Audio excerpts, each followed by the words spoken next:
You know from our earlier talk that secular feminists went beyond their original goal. Same applies to Muslim feminists. They also went beyond their original goal. This module will explain this point. Some intellectuals think that people who live in capitalist countries, capitalism, I would define it. So those countries who are called capitalist and people who live in them, they live in a postmodern condition. Let's define these terms so that we may understand the central theme of this module. First, capitalism, this is an economic system.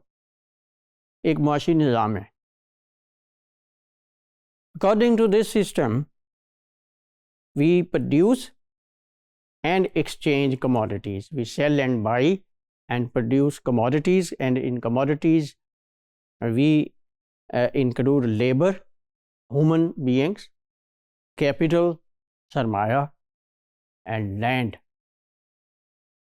So these commodities are produced and exchanged for profit. Profit is the central tenet of capitalism. इसका बुनियादी मरकजी उसूल मुनाफा है.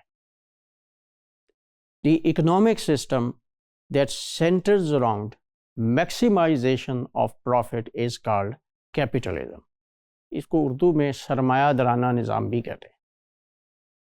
Now, postmodern condition, it means disbelief in meta-narratives.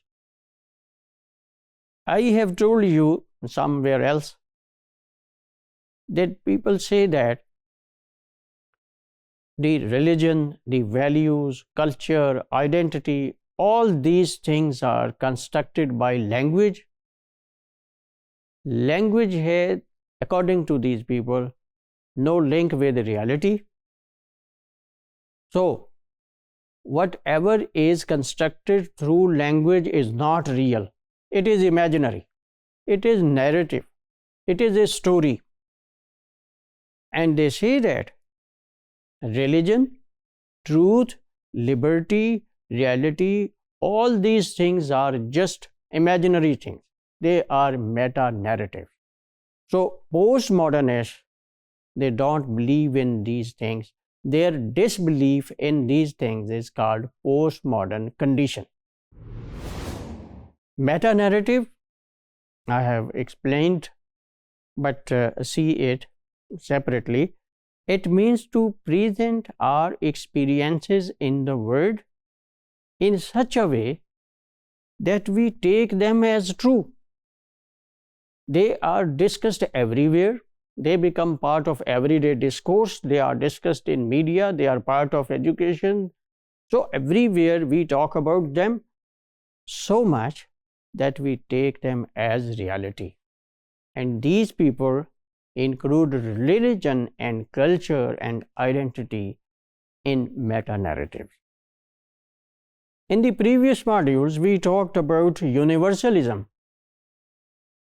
globalization, and we applied universalism also to feminism. We said there is only a single form of feminism that applies to all cultures, all countries. This is what we call universalism. It is product of meta-narratives. So according to some intellectuals, this universalism exists because of meta-narratives, religion, culture, etc. We say we are one because our culture is one. We are one because our religion is one. Like that.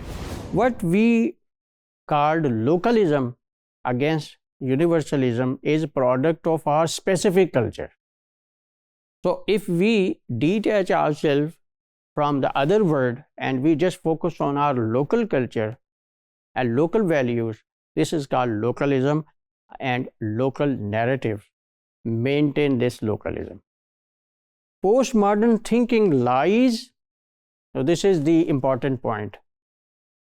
Postmodernism thinking lies at the meeting point of these two narratives. What is meant by this, let's see.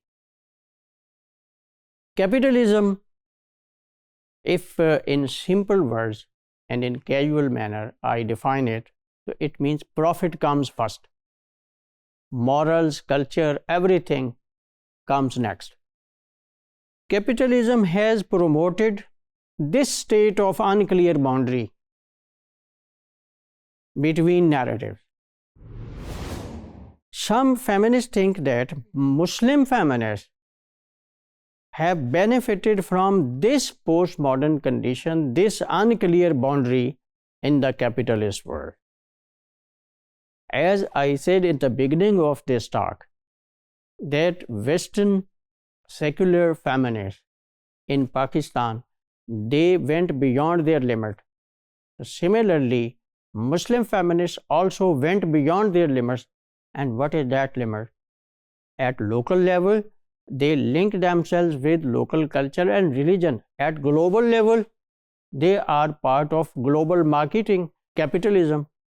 So this is what I am saying, that the Muslim feminism lies at the boundary of both. They are connected with both.